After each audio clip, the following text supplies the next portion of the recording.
It's Monday, August 15th, and you're listening to the Geek News Central Podcast, show number 696.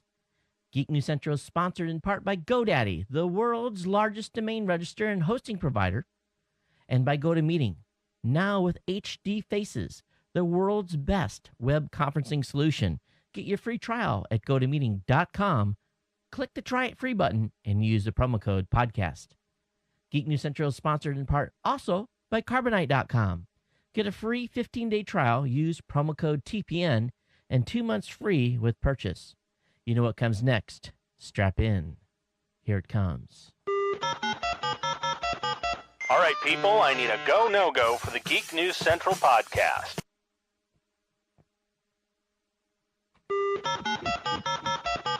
All right, people, I need a go, no-go for the Geek News Central podcast. Digital archive recorders. We're go fly. Microphone. We're go fly. Video feed. Go. Web browser. Go. RSS data stream aggregator. Go fly. Interflux Toddism suppressor. All right. I'm confused. Host readiness check. Welcome to the show. Welcome to the show. The Geek News Central podcast is a proud member of the Tech Podcast Network. If it's tech, it's here. All right, ladies and gentlemen, we are ready to go. Cue Todd in 5, Button, who's got the button? 4, There is no cause for alarm. 3, Everybody hold on to something. 2, Just press the button. 1. Yes, he has to leave his hands off the switcher during the playback or it comes back live. Everyone, aloha and welcome to the Geek News Central podcast, coming to you as live as it can be from the beautiful state of Hawaii via the Geek News Central studio overlooking Honolulu. And I just noticed the wind just picked up and I got the windows open and I can actually smell the night jasmine is blooming tonight. And I've talked about this in previous shows. Oh my goodness, what an amazing aroma. It's just remarkable. It really is. So just it keeps hitting me in the face along with a nice breeze. So hopefully we don't get too much stuff blowing into the to the mic tonight. But hey, I want to welcome the Ohana. Of course, welcome all of you that are listening from around the world, wherever you may be listening or viewing the show. Thanks for tuning in. And of course, we want to encourage you to get over to geeknewscentral.com and check out all our great content over there. You want to get subscribed to a number of things. One, get subscribed to the show via the RSS feed or via Zune or via iTunes. We want to make sure you get subscribed to the show and, of course, sign up for the newsletter. The newsletter contains everything that I'm going to talk about during the show today. We contain all the links to all the articles and everything that's been submitted by listeners like you. Of course, you can watch us later on the Roku in Boxee, and I will have to give a little bit of apology to the folks that are on the Roku. We've got a couple of emails from folks saying it's choppy. Something is going on with the way we're encoding the show. It's playing back on all devices, but it really is not cooperating with the Roku. So what we're going to do tonight is we're going to step the show down in resolution, keep the quality of the encode up, and we'll see what happens with tonight's show. But this is specifically, I noticed on the Roku 2, there was definitely a huge disalignment of video and audio. I mean, it wasn't even close, but you play it back on the web, you play it back on a device, it's all married up the way it's supposed to be, but something is not liking the encode that we're doing for the Roku. So we're going to get to the bottom of that and get it figured out. I think the long-term plan will probably be to provide a separate encode that we do specifically for the Roku through a secondary method, but we'll deal with that later. But thanks for the heads up on that, because, you know, when things are going on autopilot here, we don't pay attention to it. It's always the video that just gets me. It's, you know, it's the thing that sucks, is the video is the hardest part of this thing to do. You know, the audio is just, you hit record and it just goes. You know, if you look over here in the corner, if you can see, if you're watching, you can see that the audio recorder is just going and it just does its thing. And I get down the end and I hit stop, and generally there's not a problem. But definitely doing stuff live with the video, it's prone to issues. So it is what it is. We're just going to have fun and deal with it. And you know, I'm not going to stress it too much. But it does create issues when you can't sit back in your lazy boy and just watch on the Roku like you have been. So anyway, watch us if you can, on either the Tech Podcast channel on the Roku or the Boxy device.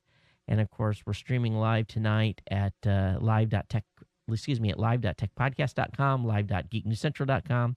We're having issues with the chat system, though. My IRC provider is down, so we're not getting any loads on the chat system. So hopefully that gets resolved here.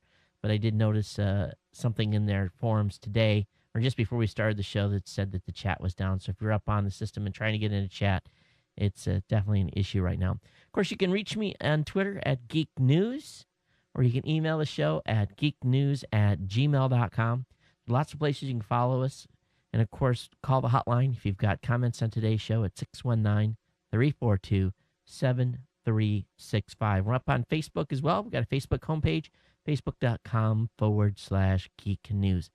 We've got lots to cover tonight on the show, and lots to really go over, and some cool stuff to share with you about an incident that, well, not really an incident, but something that happened on our Saturday morning tech show, and I think you're going to get a kick out of it. I'm getting huge emails from people that are watching this Saturday morning tech that we did. And let me get into that here in a second, and let me take care of a little business first and pay for the light bill around here.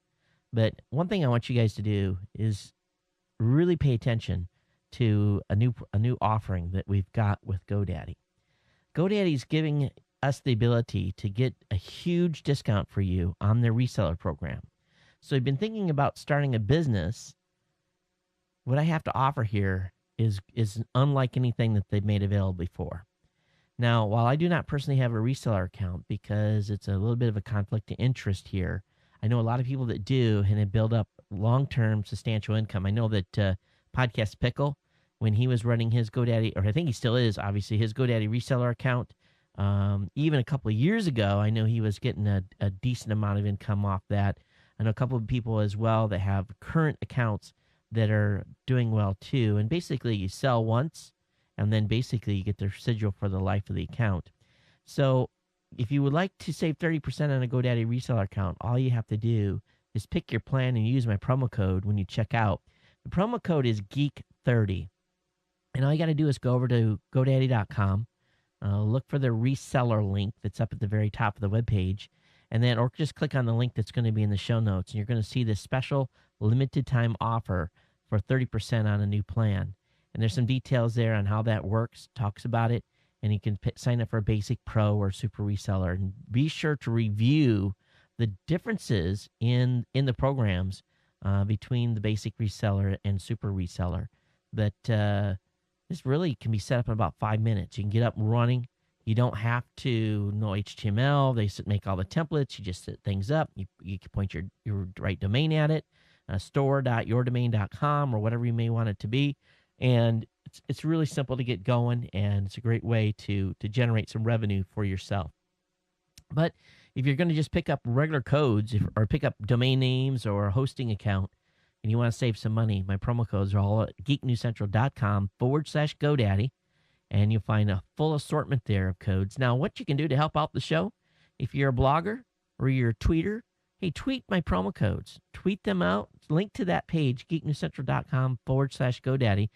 First of all, it helps us on Google. Number two, it helps me keep the lights on.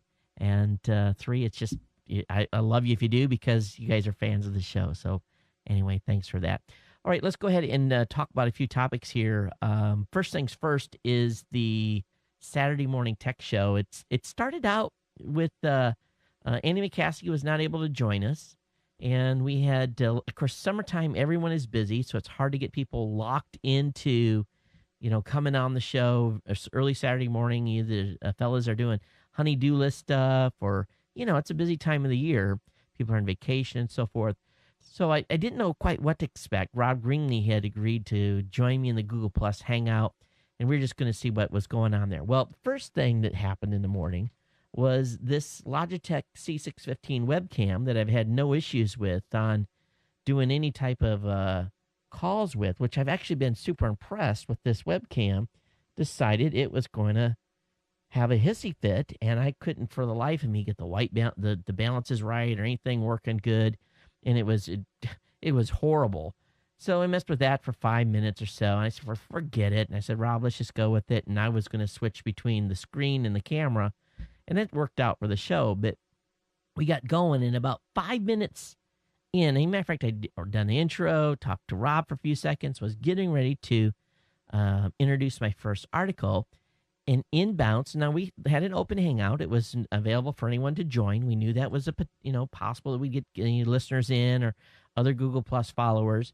And lo and behold, this guy by the name of Mosey, where that's his nickname, jumped in on the program. And I was going to just go ahead and continue to talk about what we had lined up.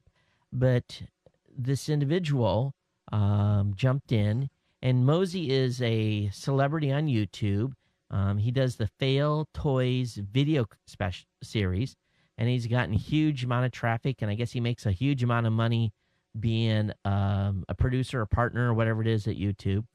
And so Mosey spends 5 or 10 minutes telling us about him and his shows, and so we get into the discussion about podcasting and YouTubers and why YouTubers aren't doing podcasting, and why some podcasters have had challenge getting uptake. No one watches, very few people watch my show on YouTube. It's mostly, largely through RSS download, through iTunes, all the regular distribution points we have, and a few people watch on YouTube. And sometimes I'm behind a few days and putting stuff up on there, so that's probably part of it. Plus, it's an hour 10 to hour 20 minutes, right? Who wants to watch a YouTube video for that long? Well, we get into a very deep, interesting discussion, and to this day I'm still a little bit baffled by basically, here's what it boiled down to. Mosey said, I don't need anything but YouTube. I don't need to be anywhere else. YouTube's where I need to be. That's it. And so he looked at my page, and of course, I can't put special graphics on the page. I can't do nothing but basic color schemes. Even though I'm a producer account, there's not a lot of stuff I can do. So I said, go ahead and apply. So I applied to be a pro account or whatever it may be. We'll see how Google reacts, because, I've got advertising in the show, and that's generally frowned upon by YouTube. So we'll see where this takes us. And he's bragging about being on live and millions of views, and I'll let you guys take a check out of the Saturday Morning Tech Show. And it was a good, lively debate. And I think we both came away with our own opinions, positive or negative. Great guy, lots of energy. I mean, if we had 100 podcasters with the same level of energy and the same level of dedication, if I could have 100 of Moseys, just retire. So, I got to hand it to him. He's done very well. So anyway, I have a link up in the show notes tonight on Mosey's YouTube Fail Toys video series. You may have seen him already, but some good insight there if you're looking to get more up to speed on YouTube. So anyway, I've talked enough about Mosey stuff, but let me get through the rest of my list here of things we got to cover before we get into the full portion of the tech show. Server move is happening. All the sites have been moved, -2. So Geek News Central probably is going to make the full server move on Thursday. So I'd expect, I don't think we're going to have any downtime, but for a while you guys are going to be on the old server, and for a while then you're going to switch to the new. They should be pretty transparent for you. We're ready to punch. We're ready to make the move and get off the old box and actually shut that one down. So look for that on Thursday. I think that's what's going to happen. I go in for a second sleep study Wednesday night, get home Thursday morning, and I'm going to go ahead and if I'm up to it, I'm going to make the transition Thursday morning, and then we'll be ready for, of course, Thursday night's show. If you want to donate something for Show 700, let me know. We've got some donations that are already coming in, and I'm really excited about some of the cool stuff we're going to be able to give away for Show 700. So if you want to give something away, geeknews@gmail.com. Of course, I'm going to be in Albuquerque, New Mexico next week. So I'll have a user meetup. If you want to meet up for lunch or dinner in Albuquerque, email me right away, okay? geeknews@gmail.com. Tell me the best nights that are available for you. We're not going to do Monday or Thursday night, obviously, because of that being a show night. But just let me know what your schedule is. Again, geeknews@gmail.com, and let me know what the best night for you to meet up, and I'll choose a night that's as collectively good for everyone. Plank owner program. We've got planks inbound from the company as samples. So we'll be looking at those and hopefully getting that dialed in by the end of the week. Maybe we can launch the plank owner program next week. Chrome Show, we had to do it without a laptop. Chrome Show, I can't charge the Chromebook. Something's happened with the charger. But I think the show turned out good. You'll enjoy it. That episode number 5, and of course, Robot Underpants came up this morning. Okay, lots to cover here. Let me go ahead and take care of just one more little piece of business, and then we'll move into the full content of the show. So what I want to talk about is carbonite. And carbonite has, man, oh man, it is a very, a matter of fact, let me make sure that carbonite is not backing up right now. Let me look at this. Let me go ahead and bring up it actually is running right now. So let me disable it because we're using bandwidth. Let's see, what are we doing? Oh yeah, it's got a few minutes left. But Carbonite is a pretty awesome program. It just runs in the background. And let me actually show you the little window that comes up with it. Let me actually I don't know if you can actually see this or not, but it's just a little inobtrusive window. It says Info Center. Talks about backup, tells the percentage it's at. You can restore, set options. At some point in the future, you are going to have a hard drive crash. 15,123 hard drives is going to crash tomorrow. And believe me, you do not want one of those to be yours. So what I want you to do is get a free 15-day trial. I want you to go over to carbonite.com. And you're going to find on the webpage a place to put your email address, a password. You're going to confirm that password, and a place to put in that promo code TPN. TPN will be the promo code. And when you purchase the product, you're going to get two free months. So basically, you're going to get 14 months for the price of 12, and about $5 a month. And it's a great deal. It works fantastic. I mean, it's just transparent. It tells me which files have been backed up. I can see it in Explorer. So anyway, give it a run for the money. Carbonite.com.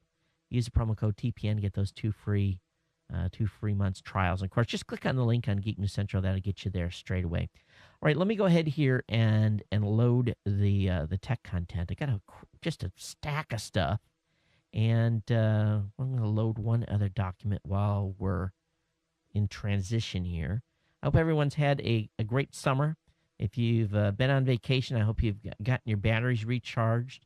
And but I tell you, we want you to definitely stay connected with the show here through the summer months. I know it's real easy to be able to just take a break, and sometimes we all need to do that. But don't take a break from the show. We got lots of great content for you. I've been listening to a lot of podcasts now in the car. If you've got a hands-free device, most iPhones and Android phones, you just connect via Bluetooth, and you can listen that way. So that way you don't have to obviously wear an earphone or anything.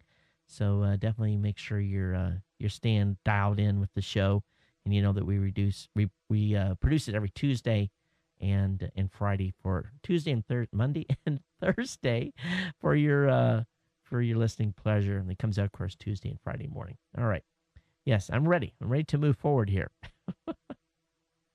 Well, the big news of the day obviously was the move by Google to pick up Motorola and the Motorola Mobility portion of the company. And this is a $12.5 billion acquisition. It doubles the size of the basically the workforce at Google. They're going to go, I think it's actually a 60% increase in workforce. But this is big. This is a big deal. And there's a lot of variables here that we can look at. But primarily, Google was obviously shooting for that 24,000 patents that the folks at Motorola had. And you think about it, Motorola is like an icon here in the United States. The Razr, that was an awesome phone, And, they've kind of, obviously they've kind of been lackluster here in recent years because of all the, excitement with the iPhone and the Droid. But with this purchase, Google's going to have access to all those patents. They're going to have a new manufacturing arm. And I tell you, it really, while it could be upsetting to some of their partners, because their partners say, hey, you're going to be competing with us on the handset side, HTC and Samsung have to obviously be worried here. But everyone thinks this is going to be a win-win, not only for the mobile space, but also for Google TV. They feel that some of the mobile hardware capabilities and patent coverages will also be a big boost. But Google TV is going to have to make some shifts to shift its position from an operating system that's sold to consumers to one that will be used by a number of pay TV operators. Now, you think about it, Motorola has, what do you guys have for your cable box? Our cable box used to be a Scientific American cable box, and it was a DVR as well. But I bet a lot of you have a Motorola cable box in your homes. And if you do, Motorola owns that part of that division. So what can they do? Boom, embed Google TV right into that device. Very smart move. Now, whether or not Time Warner and everyone else will want to have that capability in the set-top boxes, I don't know.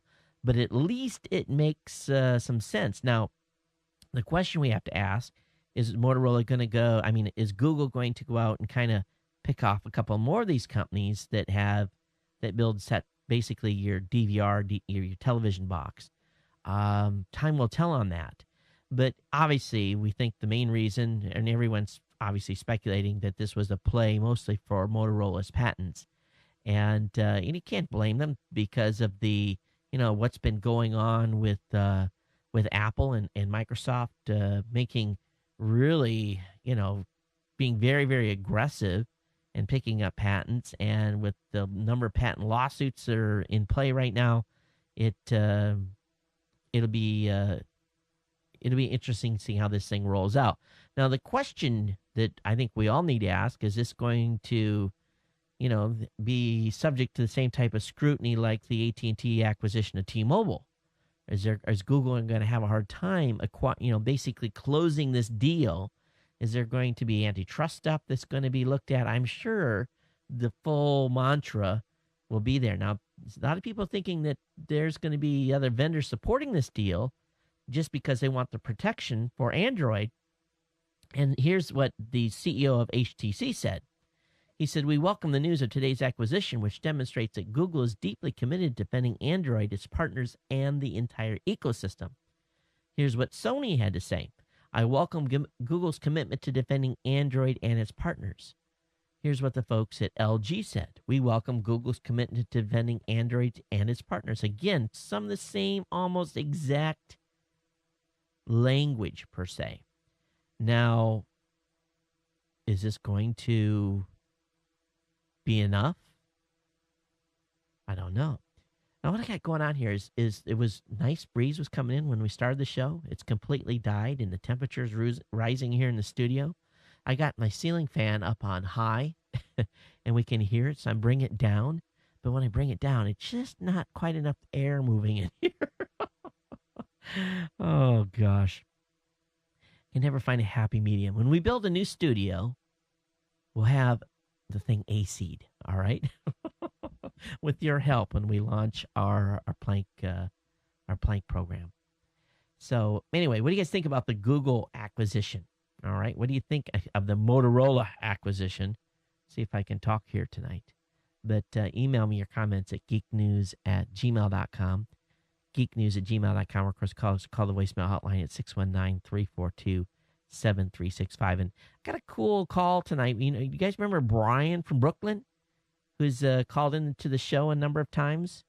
We got a nice audio piece from him to play at the end, and I think you guys are going to want to stick around and listen to it because he has an interesting conversation with a Time Warner Cable customer service rep after the Time Warner Cable service rep missed the house call that he had set up. So I think you guys will enjoy it. And Brian is in raw form, or his regular form for this piece. Have you guys ever decided you're going to have a water fight with a bunch of people, in other words, a squirt gun fight or water balloons, well, maybe at a party. Matter of fact, we were at a birthday party last night, and the birthday boy got himself pummeled with water balloons by his daughters and friends, and I think all of us got a little bit wet. But in the UK, Essex police have charged a man over a water fight planned, which he was trying to organize through BlackBerry Messenger. So a 20-year-old is due in court after police discovered alleged plans for a Colchester water fight circulating on Facebook and on BlackBerry Messenger. He will have to appear before the magistrate next month for allegedly trying to organize a mass water fight. The Prime Minister said last week that the government would investigate whether social networking platforms would be shut down if they helped to plot crime in the wake of the riots. So the individual has been charged with encouraging or assisting in the commission of an offense under the 2007 Serious Crime Act. A water fight. A serious crime. A water fight. Water balloons, squirt guns. Serious crime. Wow. He's probably going to get 25 years. Oh my gosh. In 2008, there was a spat of mass water fights in British towns and cities that were organized through social networks. Most remained peaceful. This month, the water fight, attended by thousands of young Iranians, attracted the attention of Tehran morality police and led to a series of arrests. How did, Tehran, and I guess they had a water fight in Iran. And they also had water fights in British towns. Oh, arrested people for having a water fight. Woo.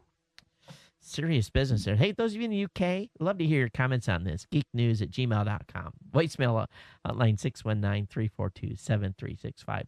Hey, the Windows 8 team has launched a Building Windows 8 blog. And they're promising all kinds of juicy stuff. And they're starting their dialogue on what's going to be introduced on Windows 8. And they say, we know that blogging about Windows 8 will bring out the passionate opinions of many people, including members of our team. As a team, we're all going to participate. Many of us will author posts, and all of us will read and take notes of your comments on this blog. So this is out. I'll have the link up in the show notes for you on that. So it's exciting. Windows 8 probably coming sometime either late this year or early next. But on a more sad note, on a more serious note, AT&T has gone after customers who have basically filed a class action lawsuit against the T-Mobile merger. So the folks at good old AT&T did not like it, that they were being basically, people were standing up and saying, no, we don't want this acquisition to go forward.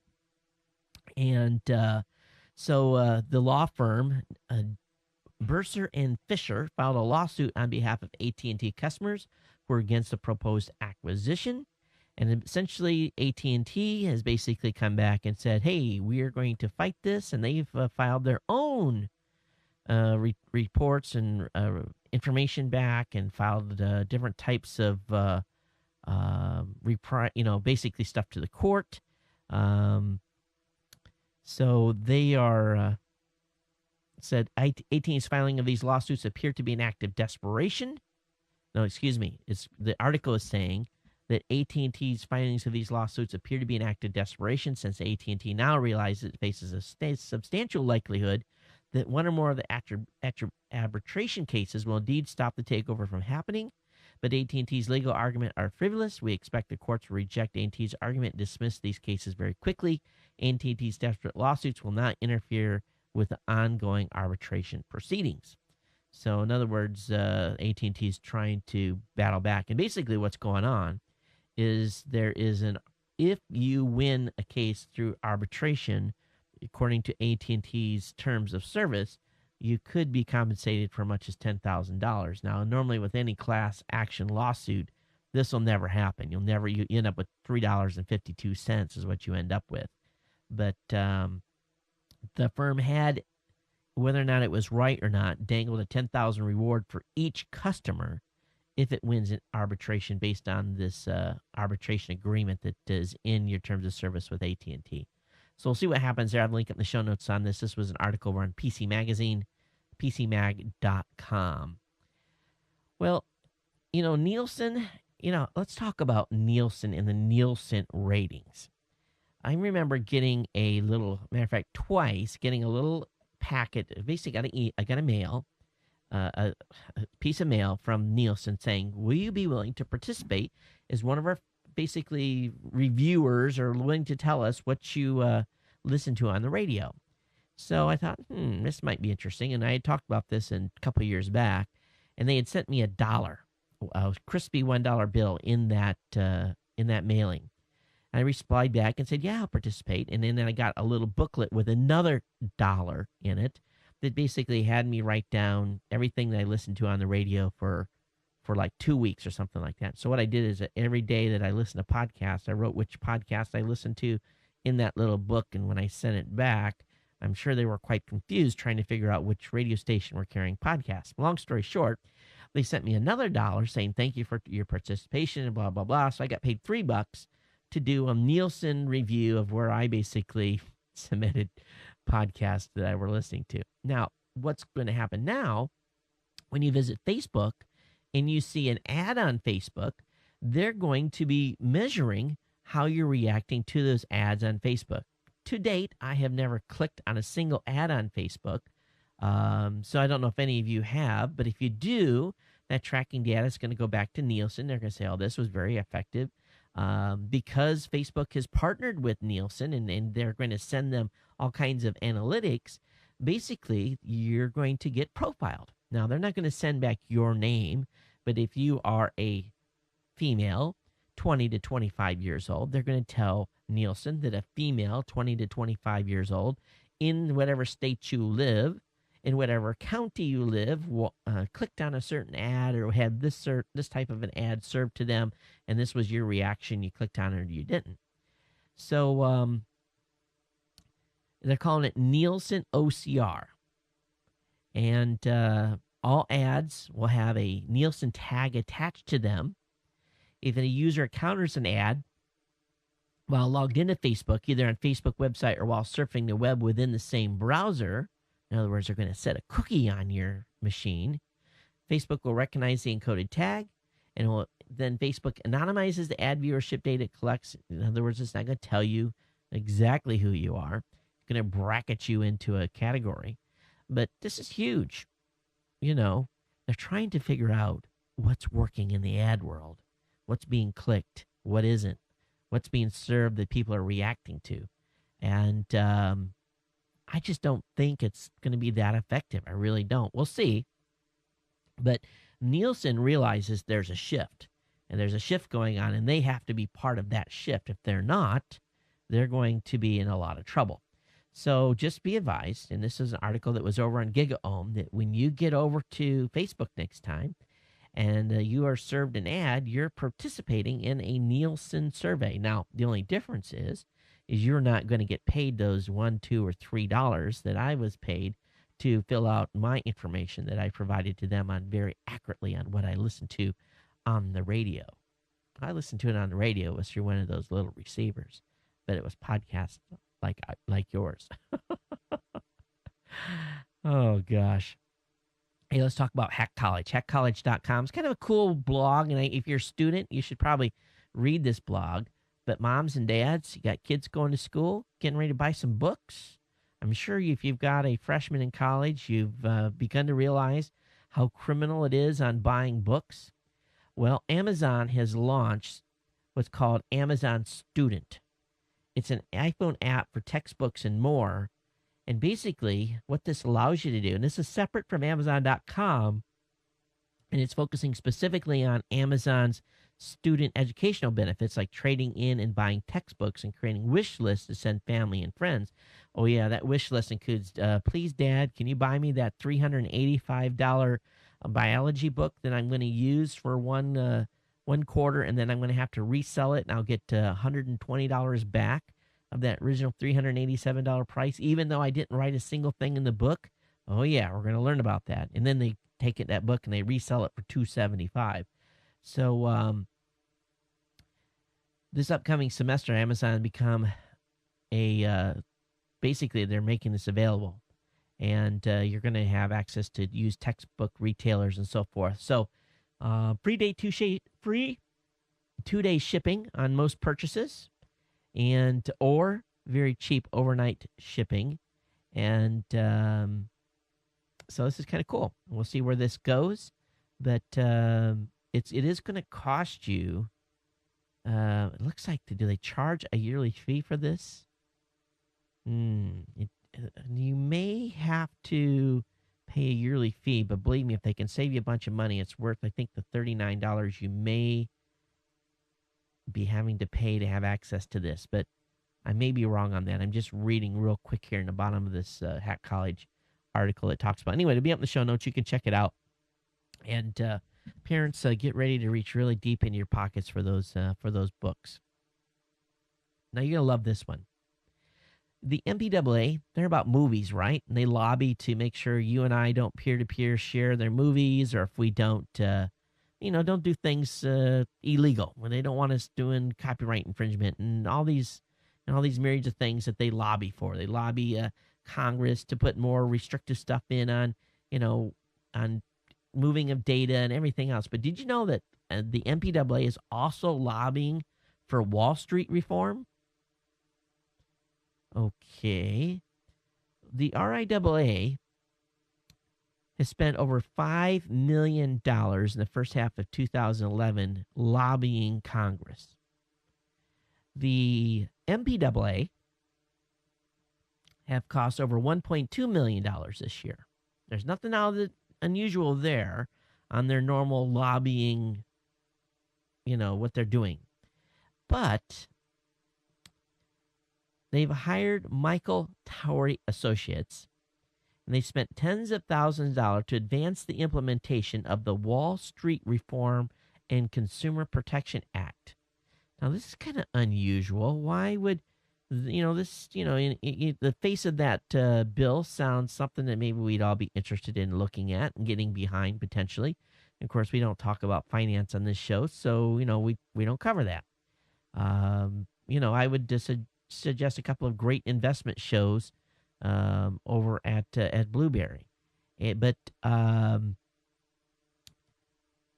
reason that they're doing this is to satisfy and to help their CEO, who used to be a senator. CEO Chris Dodd. Does that name ring a bell? Well, Chris Dodd in 2009 proposed the act before he was, not reelected. But he is now the CEO of MPAA. So they are moving some money into helping the once senator to get his bill the rest of the way through. So this is kind of interesting. Well, I say go ahead and let them spend their money on that. That's less stuff that they're going to be able to get accomplished on, trying to take your guys' rights away and be able to get access to media. That's for sure.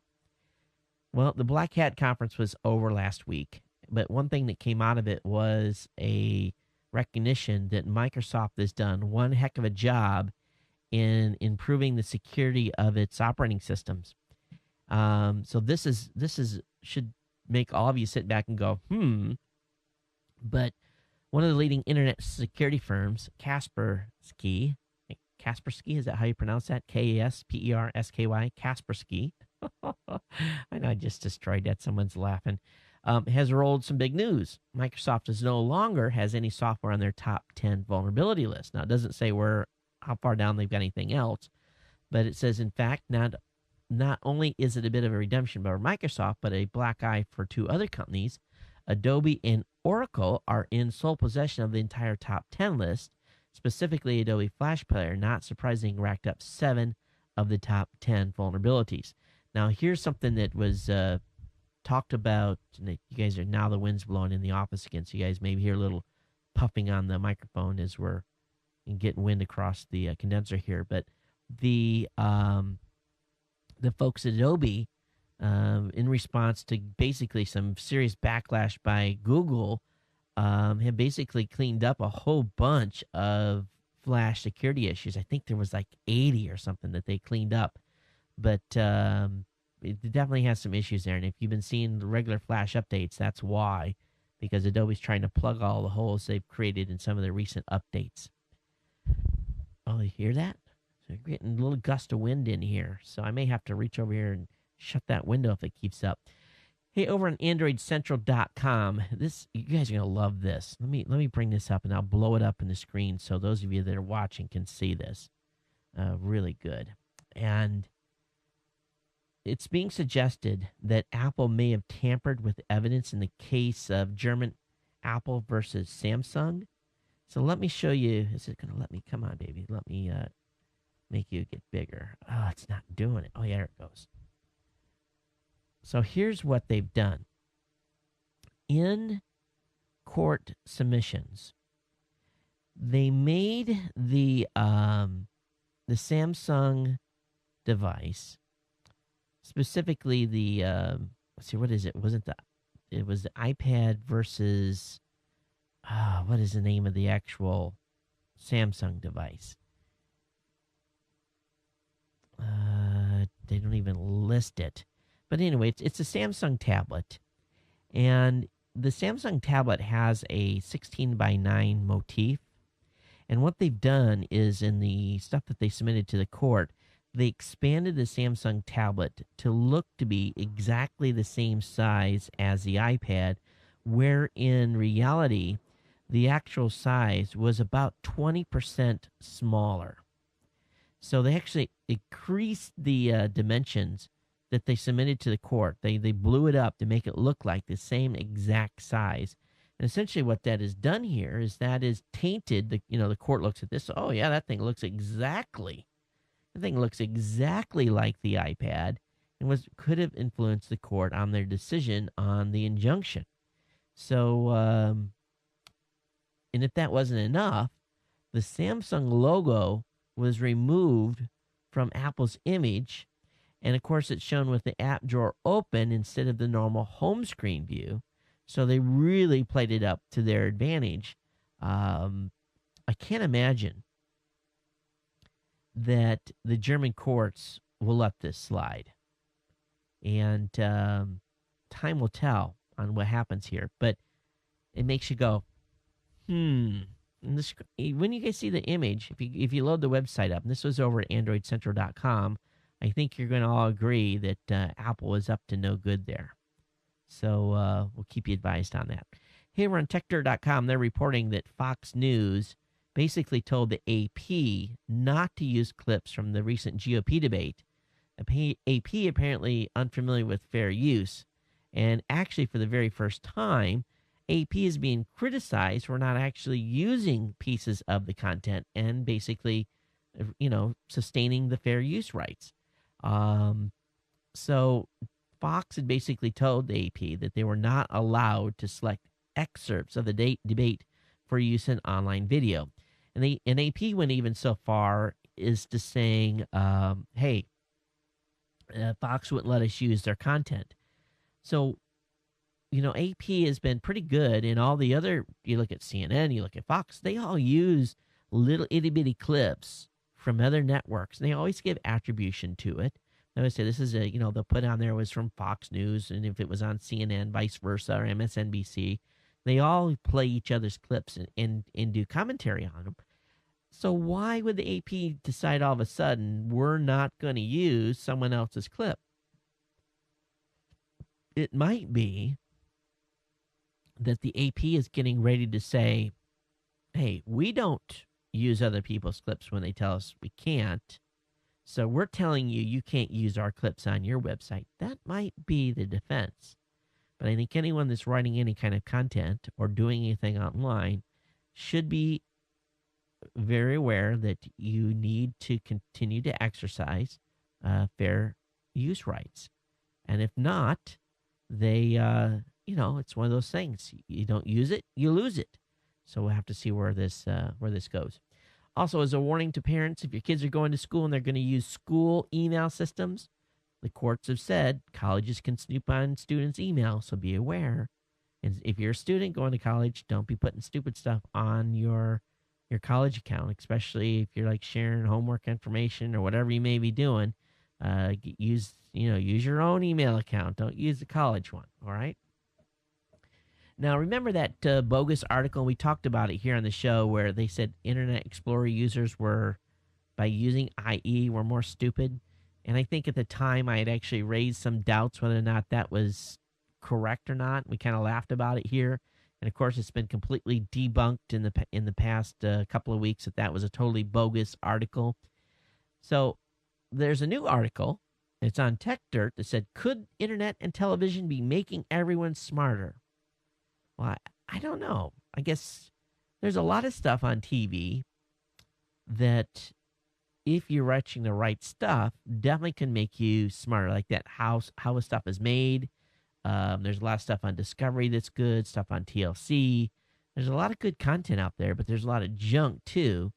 But they're saying as a population, the IQs of younger kids continue to creep upwards. And some thought this was because of the efforts to bring up the bottom half. And boy, believe me, in Hawaii, we're not bringing up the bottom half. They're staying right where they were. We're nowhere going to make the 2014 deadline of, basically no child left behind type of stuff, because they're getting all left behind here. But anyway, what they're finding is that the entire bell curve is moving up ever so slightly in IQ. So the question is what stimulation or what is causing this IQ to be increased? Now, I really limit the stuff that my kids can go to and stuff that we watch on. Of course, we're disconnected here from the internet. Not disconnected from the internet. We're disconnected from cable TV. So we're watching a lot of stuff online.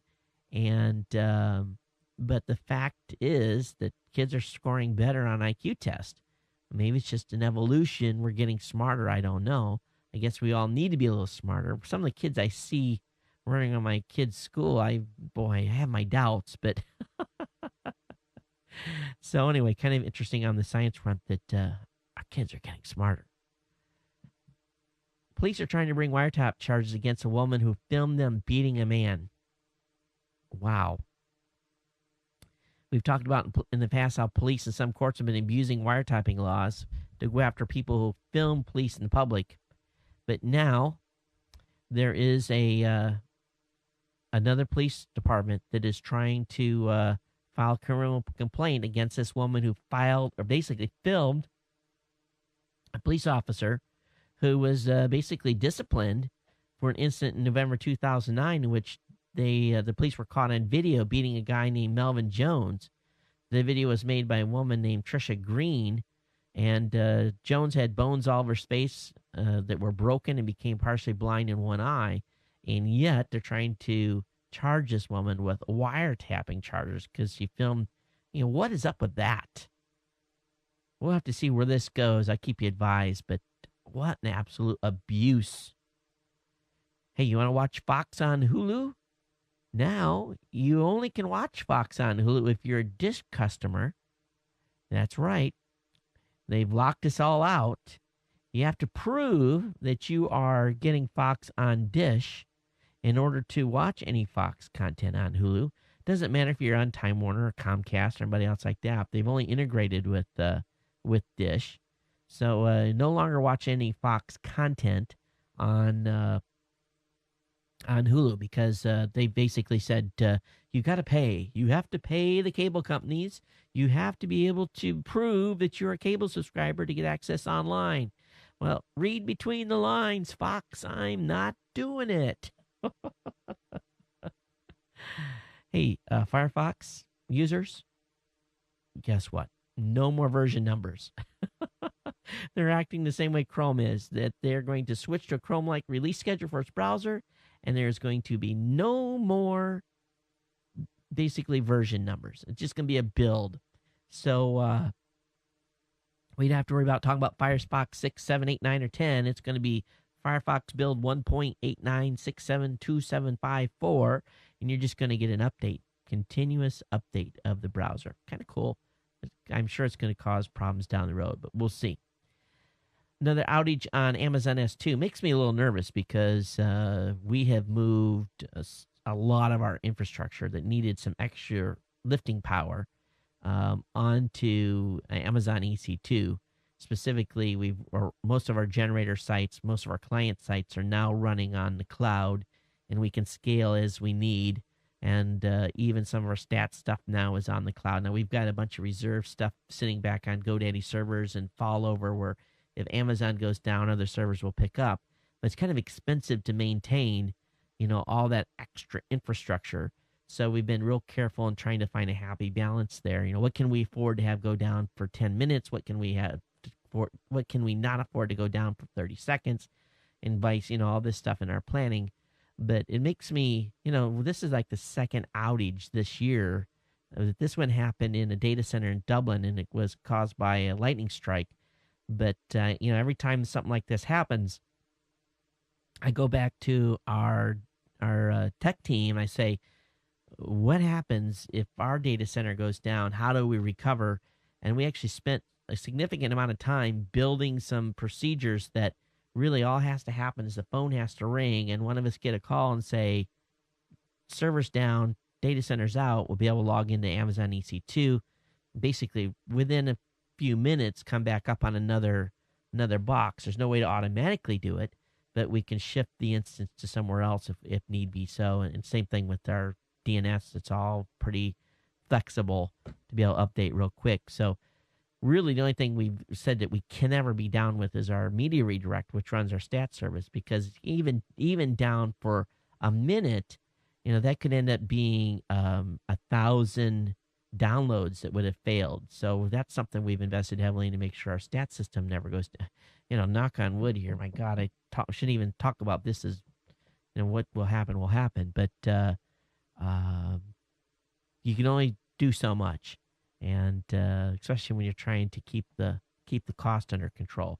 But what are you guys doing? You guys, any of you run any critical services? Have you got backup stuff? Are you running on EC2 and have backup servers anywhere else? Or do you just not even worry about it? And if the site's down, the site's down. Love to hear your feedback. geeknews@gmail.com. geeknews@gmail.com is the email address. Hey, over on the Wall Street Journal, there's a good article by Walt Mossberg talking about a simple PC for seniors. And, do our senior citizens, my mom is, sorry, I guess mom can be considered as a senior citizen. She's not a senior citizen, believe me, she doesn't act like one. But she can qualify for the discounts. And I won't say how old she is on the show. That would be, I'd get a phone call. But my mom is pretty savvy still on a PC for her age. She's able to do what she needs to do. Go on eBay and buy stuff and, get her email and surf the web and, go to, the variety of sites that she goes to. She knows how to get stuff up on Netflix ordered and so forth.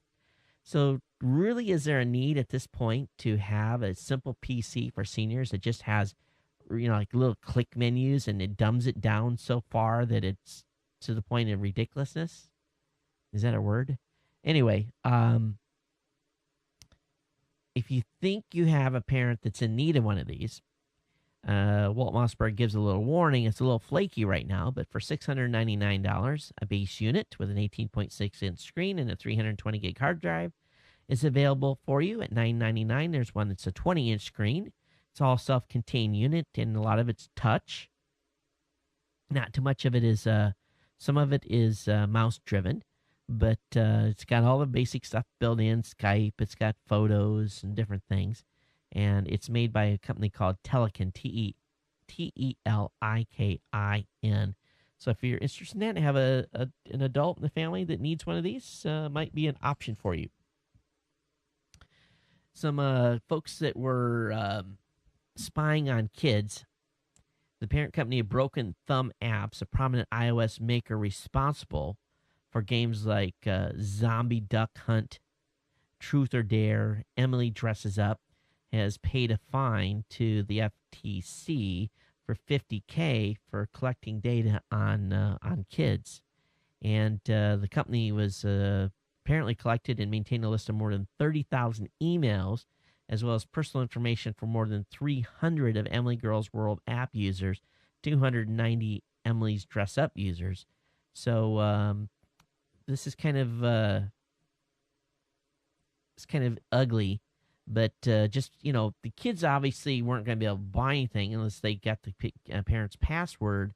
But just because they did it and they broke the FTC's COPA rule, which requires parents to give consent before the company collects or uses personal information on children, they broke that rule and they hit them with a $50,000 fine. So I think that was a decent amount of money from them to pay for spying on kids using their apps. The Pew survey is saying, and this is an article over on TechCrunch, that half of the U.S. mobile consumers use cell phones for real-time info retrieval. I hope they didn't have to pay for this study. But let's be honest, we all, you're driving around town or you're doing something, I'm using my phone all the time, getting an address, finding the best deal on something, calling someone to see if they're still open. I want real-time info. I wouldn't have a cell phone with a data plan where I wasn't getting real-time data. But smartphone users versus other cell phone users, there's a breakdown here, a chart on this. I'm not going to go through all these numbers here, but here's an interesting statistic. Send and receive text messages. 92% of smartphone users do, where 59% that use a non-smartphone do texting and send and receive text. Now, if you look down here a little deeper about playing a game, obviously smartphones off the chart, and an overall other cell phone users are very small numbers. But anyway, I'll have this link up in the show notes, and you can check out the full details on this. But obviously, you're using it for entertainment and real-time data. Why would you have a smartphone otherwise? Again, that was an article over at TechCrunch.com. Hey, if you've used Microsoft's Reader, that's going away. They're going to be dropping it. Microsoft quietly said it would end its Reader app within a year. Stores carrying the LIT format will pull the format on November 8th of this year. While the app would no longer be available to download after August 30, 2012, the app and any downloaded books will continue to work after the cutoff point. So if you bought any books in the LIT format, don't you lose your copy of Microsoft Reader, okay? So let's talk about this thing that happened in San Francisco. I'm sure you've all heard about it already. It happened last Friday. But essentially what happened was the FCC is currently investigating actions last week by the Transportation Authority in San Francisco, which interrupted wireless service in a commuter station in an effort to foil protesters who had planned demonstrations. The FCC spokesperson Neil Grace said in a statement on Monday that the agency is continuing to collect information about the actions of the Bay Area Rapid Transit, BART, and will be taking steps to hear from the stakeholders about the important issues those actions raised. So, wow. Now, Anonymous came out over the weekend and basically said, naughty on you, BART, for doing this. They hacked their website. They released a whole bunch of personal information and email accounts of users of the BART system, and then organized a rally today that happened. And looking at the San Francisco Weekly blog, basically, the protest lasted about an hour and a half. Police were there in force. There wasn't a huge number. There was only one train that was held up briefly at the Civic Center station while protesters chanted, "No justice, no peace, disband the no justice, no peace, disband the BART police." I want to say BART police. So about 75 protesters showed up. So Anonymous really turned out the numbers for this protest. But there was a lot of people there that were also saying, I support the police, and a bunch of different, some goober. And I'll be honest with you, this guy has got a sign that looks like it's written in crayon that says, I support law enforcement. He's got these big, thick glasses on, wearing classic nerd. But anyway, Just look at this San Francisco Weekly. Scroll down and you see the guy in the picture. Please, I will never hold a sign like that, dressed like this guy is. No. But anyway, we'll see what happens there. Hey, let's take care of one last piece of business before we get into the last segment of articles. You guys know I've been really excited about the new introduction of HD Faces by the folks at GoToMeeting by Citrix. You know, the way I meet with colleagues has been enhanced by the added high-definition group video conferencing. It's called GoToMeeting with HD Faces, and you now as well can collaborate with anyone around the world. And this is an amazing new development for this application. It's simple and it works absolutely awesome. Make sure that's turned down. So, you know, I've used this a number of times already. Actually, was on a chat with someone over the weekend. We had HD Faces up. And basically, GoToMeeting with HD Faces will make your online meetings even more personal. It's engaging and effective. It's easy to use. All you need is an internet connection and a webcam. And I want you to try GoToMeeting with HD Faces. It's really going to change the way you work. It really would.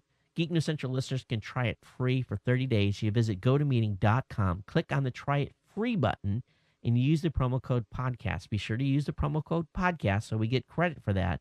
But start meeting with your team in high definition today. My good friends at GoToMeeting and GoToMeeting with HD Faces. Again, go over there, click the Try It Free button, and enter the information on the website, and enter the promo code podcast. And I think you're going to love this application. You really are. It's just, I've received a bunch of emails from people already that have tried it and said, wow, the quality on the video is off the chart. I mean, off the chart. It's really good. You have up to 6 people on cameras at one time. We're going to demo it here this coming weekend. So if you haven't tried it and you want to see it, we'll show it to you on Saturday. But go out and get your own trial, okay? There's been a lot of articles coming out recently about comparisons about people that buy certain types of phones. And to be honest with you, I'm kind of sick of these classifications of people. You know, there's this site called Hunch.com. They came out with what type of a person is an Android user, and what type of person is an iOS user, what type of person is a BlackBerry user. You know what? So what? Why can't people have choices anymore without this categorization and classification? And you know, it's really kind of, it's so insignificant. We're just going to move on. But doesn't it just disgust you? I don't care what type of phone you have. If you enjoy it, so that's the case, right? Someone's actually doing studies on what type of person uses a phone. Give me a break. It's like, do you use a Mac or do you use a PC? We haven't had these Mac wars for a while. It's a computer. Oh, my goodness. All right. Songwriters. Any of you write a song back in the 70s? Well, in 1978, or going way back, Congress put the copyright law into effect. Most of it is standard fare, but it included a caveat which wouldn't be relevant for 35 years. Now, when you think about that, 1978 plus 35 years, 2013's coming, right? So what's going on here is that if you did a deal with a record company and they have owned the rights to your music since 1978, you can now put in a petition to regain control or claim to regain control copyright of your work. So who's going to be eligible from day one when this comes into effect? Artists like Billy Joel, Bruce Springsteen, and a bunch of other artists who have classic songs whose rights are currently owned by record labels. And if they've already put in their petition, they're going to be entitled to all future royalties from those songs without those record companies getting that money. Bob Dylan, Tom Waits, Loretta Lynn have already filed their claims. This is awesome for those artists that they're going to be able to basically, some of those back catalogs are worth a lot of money. So I'm sure that the recording companies are going to be trying to get something changed. These people don't get re-access to their music anymore. But if they want to recoup their work, there's ability to do so. Hey, I want to talk to you for we'll share on this show because we're going to run out of time. But remind me to tell you something I learned about healthcare over the past couple of days on the next show. All right. Hey, you ever seen one of those police officers on a horse? To me, they've always been kind of like decorative. They're good for crowd control, but I've never, I'm sure horses chase down thieves from time to time in different instances. But horse police are installing computers under their horses so they can pretend to be real police. They're not pretending. They're real police. But the city of Louisville has come up with mobile data terminals similar to those used in cars that are going to be installed onto the horse's saddle. So as you're giving the police officer your driver's license for because you've jaywalked or done whatever you've done, it's to raise the ire of the police officer. You can put your data in and see if you're a wanted felon. So be careful of the horse police, all right? Got a good read for you. AT&T has basically there was a leak of confidential 4G LTE and T-Mobile plans. So this is some stuff that AT&T filed that wasn't completely, redacted. So I have that link up in the show notes for you to check out. But the most weird story of the night, and I mean this is a weird one. I got to show this to you, okay? Because there's this guy that counted to 100,000. It took him 74 hours. I'm just going to play the first 30 seconds. And I want you to email me at geeknews@gmail.com and describe in 10 words or less what you think of this. Can you imagine? 1, 2. Now let me just show you this. Let me bring this up. This is an article over on Gizmodo. And let me play this for you. You just have to watch the first little bit. Let me turn the audio up.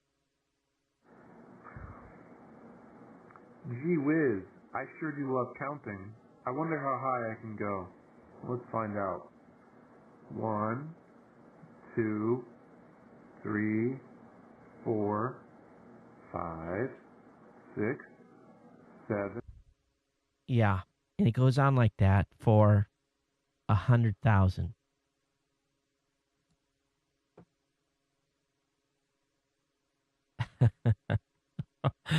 I don't normally blast people that do stuff. No life. That's all I can say. 77 hours of counting to 100,000.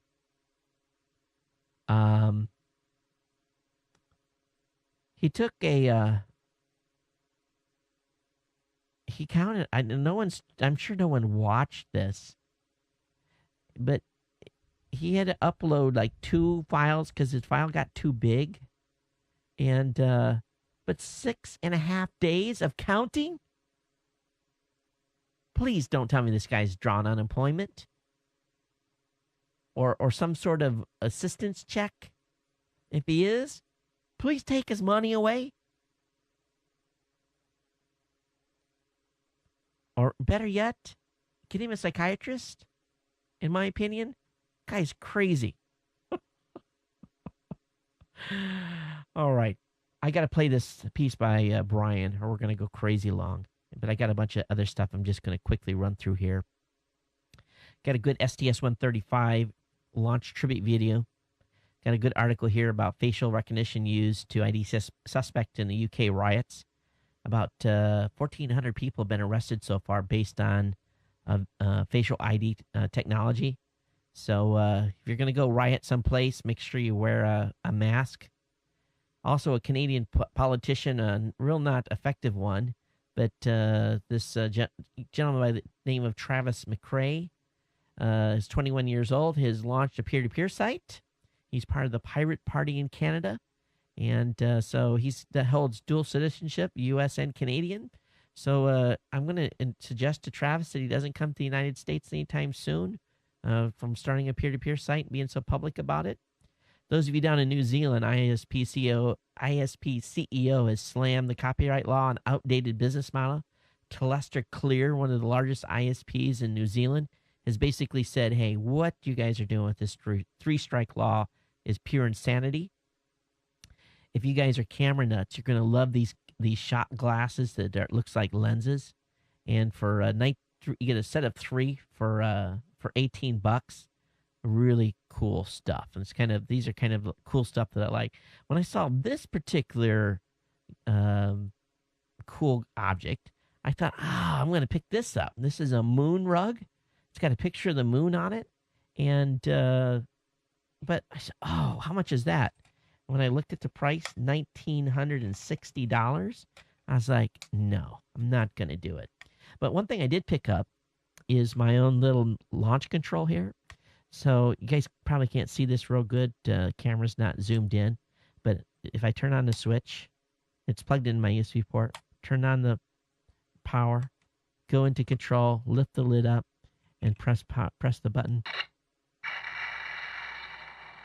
It's supposed to be a rocket launching. So I was hoping it was going to make better noises than that. But a little disappointed with this. But a fun gadget to have on the counter. I think I found that over at ThinkGeek. And another gadget over at Ogizmo is they've got a new Sonicare Diamond Clean toothbrush. You actually put it in a glass, and it does inductive charging. You don't have to put it in a charger anymore. So I don't know what's more gross, one of those charging units or putting your toothbrush in a glass for charging. I think that's it for content. Let me go ahead and play Brian's voicemail. You guys are going to love this. And this is going to take us right out to about 1 hour, 17 minutes. And then we'll have some emails real quick, and then we'll get everybody out of here, I hope, by about 1 hour 20. So I think you're going to enjoy this whole piece. And we'll hear Brian talking to the Time Warner rep. So here we go. Good morning. Welcome to Time Warner Cable. This call may be monitored or recorded. Please stay on the line, and a customer representative will be happy to assist you. Okay. This is the part I like. Now, in a few words, please tell me what you're calling about. You looking for me, right? You may continue to hold, or to leave a message, press 1. You'd like that, wouldn't you? Digital phone and international one price. Thank you for calling Time Warner Cable. My name is... May I please have the name and address associated with the account? Yeah, hi. It's Brian, B-R-Y-A-N. And could you please verify your address? Brooklyn, New York, 1121. Okay, and how can I help you today? Well, I don't know if you see on your records there that last week I had an appointment for someone to come fix these cables, the wires that are laying on the ground out here. Yes, I do. Yeah. It was on June 10th, yeah. Well, I'm just wondering what we can do about that. Oh, you know what? I got to tell you something. You know when I call this number and it got that little message that says this phone call might be recorded, my wife doesn't believe, she's been nagging me to take care of this, and she doesn't believe that I've made the appointment, and she doesn't believe that I called, so I'm making this recording. I'm recording this just so my wife really knows I called, because she's bugging me about this. That these wires are laying in her flower garden, and she wants them out of there. Now, I made the appointment last week, and your guy didn't show up. Now, I had to take the day off of work. That's $300 I lost there. And then, you know, my services I get from you guys is over $250 a month. So as far as I see it, that's $550 that you're going to get from me this month. And I can't get somebody to get these wires off the ground. So... Well, I do apologize. I'll be more than happy to book that appointment for you. If the lines are down, let me see how soon I could have someone out for you. Well, this is a problem. See, I don't think I can take another day off of work. And especially if the guy doesn't show up again. I mean, if I take another day off of work, that's another $300. That's $850. I mean, and how do I know the guy doesn't show up next time? Or maybe even the time. I mean, is there like a 3 strikes you're out kind of rule? Because I can tell you, if I have a dentist appointment or a doctor appointment and I don't show up, my doctor charges me $45. My dentist charges me $30, if I don't call him the day before and let him know I can't make the appointment, if I have to break the appointment. But you guys called me 3 times and left a message that says, we're calling to remind you got an appointment, make sure someone's home, an adult. Well, I made sure I was home, but then, you didn't show up. And that day, I called that day of the appointment, and I said, can you give me a little better than a 5-hour time window? Because I would like to run to the bank and get some lunch. And she said, no, sir, I can't. No, so I sat here with no lunch. I couldn't make it to the bank and waited till 5 o'clock, and the guy didn't show up. I can't afford to take off another day. Understand, this is in Brooklyn now. So they have to have access through somebody's house to get in the backyard. I think I want to cut those cables down myself. Cut them, Brian. Right? Cut them. Are they your cables or are they my cables? Who owns them? Well, it's Time Warner Cables. Now, let me ask you, if these are your cables and someone got injured and a child got strangled or something in those cables, who's responsible? Is it your cables? It's my property. Who's responsible for that? Well, again, it's Time Warner Cable. So you are responsible. If it's hanging if it's hanging on the ground, it's hanging low. We need to schedule an appointment for us to come in. And the raccoon that goes across the wire back there, and it shakes all the cables, and I believe that's what knocked them off. I know, it's downtown Brooklyn, but there's raccoons, believe it or not. You guys aren't going to reimburse me. The raccoon ain't going to pay for the cable. He ain't going to reimburse me. So I don't know if I have any recourse at all. I mean, if I make another appointment and you miss that one, maybe you missed the third one. Is that at that point? Do you pay for it? Do you pay me back? Do you compensate me? I mean, so 3 strikes, you're out. No, I'm gonna see regarding that. Give me a free movie or something. I mean, think about it. I mean, $250. It's a pretty expensive cable bill every month, right? But I'm trying to help you guys out here because I'm letting you know that my service isn't being affected by this right now. But and one of the cables, if my tenant does want cable in the future, then that cable needs to be there. And if the other one is my neighbor's, it's probably connected, to the neighbor. Even though it's in my yard, it's her cable. It's going to her house. So really, this doesn't affect me much at the time. I mean, my wife wants them out of the flower garden there, and I could just cut the cables for that matter. I was trying to help you guys out by being here to give you access. It really doesn't affect me. I'm going out of my way to do you guys a favor as far as I'm concerned, blowing that appointment after they call me 3 times to remind me that I have the appointment. Oh, Brian. Baby, I feel for you. We've all been there. We've all been waiting in our house all day long, and the cable guy doesn't show up. You have to take off work. You got to probably take PTO. Your boss is pissed because you got to be out. And then you have to come in the next day and say, I need some more time off. That doesn't fly. Oh, and of course, they'll come on the weekends, right? Man, in Brooklyn, raccoons, really? Email me offline and I'll tell you how to handle that raccoon issue, but you can't share the recipe I'm going to give you with anybody else. All right, folks, let me go ahead and get into the email here real quick. We'll get out of here. Thanks, Brian. I appreciate it. Anytime, baby. Let us know how you make out on those cables, okay?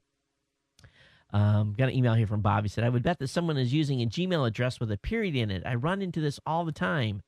He says, I have his email address. Someone is creating a Gmail account that is got an extra period in it. They can log in their account and send email, but when they receive mail, it goes to my address. I have no idea how to contact them. Bob, mine is, they're just using my last name. So there can't be a period in it. But anyway, that's what's happened there. Got an email from Jeff. He said, hey, Todd, received the Google TV today. I'm heading out of town for a week. Looking forward to testing out when I return. Thanks again. I like your 20 minutes of rambling at the beginning of the show, by the way. Thanks, Jeff. And Jeff was one of our winners of a giveaway, so congratulations to Jeff. Got an email here from Dan. He says, you can get the Facebook Purity plugins for Firefox and Chrome to hide all that crap on Facebook and a lot more, don't you? It's the only thing that makes Facebook even remotely bearable to me. I don't run a lot of plugins like that. It just loads the stuff up and usually makes the experience even worse. I don't know. Got an email here from Mark. He says, "Hey, Todd, love your show. I receive your show through Google Reader, then download to my MP3 player and listen from there while I'm at work. I'm looking for a Google Plus invite, please. We'll get you one, Mark. Also, on the subject of your show about free-range chickens being better than antibiotic-filled chickens we all buy at the grocery store, turns out the eggs used for free-range chickens come to the free-range farmer already filled with antibiotics. Tests have shown there is little difference between a free-range chicken and the other chickens at the grocery store. Marketplace did some tests with alarming results. Please, if you have the time, check out this link and maybe share it with your listeners. Thanks again for all the work you do for us, and please don't forget to send me an invite. Thanks, Mark." Hey, Mark, here's the key in the free-range chicken. You got to buy from a farmer that uses their own eggs. That's the key, all right? My mom gets her free-range chicken from some Amish down in northern Indiana, and they've got guarantee they are free-range. So I think a lot of it has to do is where you get your chickens from, and not all of you have access to an Amish that have free-range chicken. If anybody in the Indiana area that wants free-range chicken, email me. I'll get you the contact. Got an email here from Tim. He says, "Los Angeles Sheriff's Department Compton Station asked for an apology from the rapper used his newfound fame to further criticize the Sheriff's Department. The Sheriff's Department is going to fully investigate and ask the district to file charges." This was about the rapper basically saying, "Hey, let's have I need a assistant, and here's my telephone number." It turned out it was a Compton Police Department phone number. They got thousands of calls, and essentially the rapper claimed that someone else had hacked his Twitter account. Boy, here we go, another hacked Twitter account. But anyway, we'll see what happens with that. So thanks for that, Tim. Got an email here from Trucker Tom. He said, "Hey, virus can cause high blood pressure. Chinese study." So I have that link up in the show notes. Thanks for that, Trucker Tom. And also, I got an email from Tim. Again, he says, "China steals helicopter stealth technology thanks to Pakistan." He says, "Hooray for being endlessly stabbed in the back." And I agree, Tim. But, the Chinese can't make anything on their own. They just have to steal it. Okay, that's it for today. We're really long. Thanks for hanging out and being patient. geeknews@gmail.com, geeknews@gmail.com. Of course, the voicemail hotline is 619-342-7365. Follow me at Twitter. And we want to thank you for your support of our sponsors, GoDaddy, Carbonite, and also the folks over at GoToMeeting. So give them a try. We want you to use those products and services. They keep the lights on here and keep this show rolling. Everyone, thanks. We'll have a great day. See you on the next show. Take care and aloha.